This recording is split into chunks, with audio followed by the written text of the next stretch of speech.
Hello friends, आप सभी लोगों का मेरे इस चैनल पे एक बार फिर से स्वागत है। आपको लॉ से जुड़ी हुई जानकारी सुनना अच्छा लगता है तो आप इसे लाइक, सब्सक्राइब, शेयर भी कर सकते हैं ताकि ज़्यादा से ज़्यादा लोगों के बीच में लॉ से जुड़ी हुई जानकारियाँ पहुंच सकें। मैं आज आपको बताऊंगा कि हिंदू मैरिज एक्ट के 1955 के हिसाब से कितने टाइप्स का डिवोर्स होता है। तो डिवोर्स जो होता है वो टू टाइप से होता है। एक 13A section Hindu marriage act 13(1) sub clause A में, और 13B हिंदू मैरिज एक्ट। तो 13(1) को आज पहले समझेंगे कि 13(1) क्या है।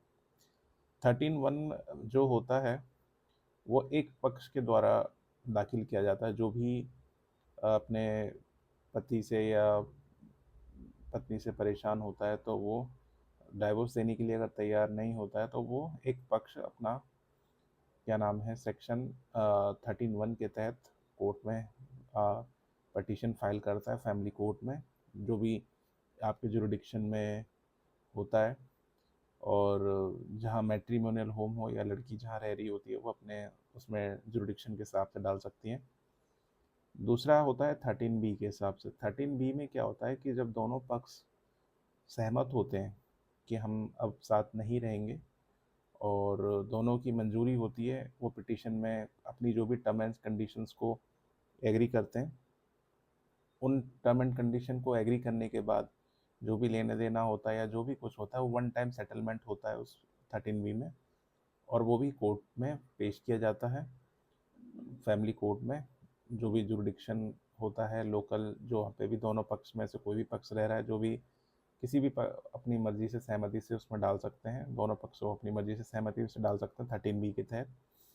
तो 13B में क्या होता है कि अपनी दोनों के पक्ष सहमत होते हैं एक बात में, तो 13B के तहत हम लोग उसमें हिंदू मैरिज एक्ट के तहत डालते हैं। और 13(1) में जो डालते हैं, जब दोनों पक्ष में से कोई भी एक पक्ष सहमत नहीं होता तो उसका जो प्रोसेस होता है उसमें कोर्ट फिर आपका पिटिशन फाइल करती है, फिर दूसरी पार्टी को समय देती है। अगर दूसरी पार्टी आती है तो ठीक है, नहीं आती तो फिर एक्स पार्टी होता है, फिर एविडेंस होता है, फिर बहस होती है।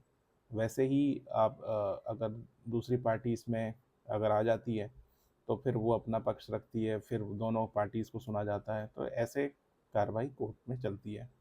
तो दोनों आज मैंने आपको डिस्क्राइब किया कि हमारे जो हिंदू मैरिज एक्ट के तहत जो 1955 के तहत डाइवोर्स कितने टाइप्स का होता है, और मैंने आपको डिस्क्राइब किया किन सेक्शन में होता है। आई होप आपको जानकारी अच्छी लगी होगी।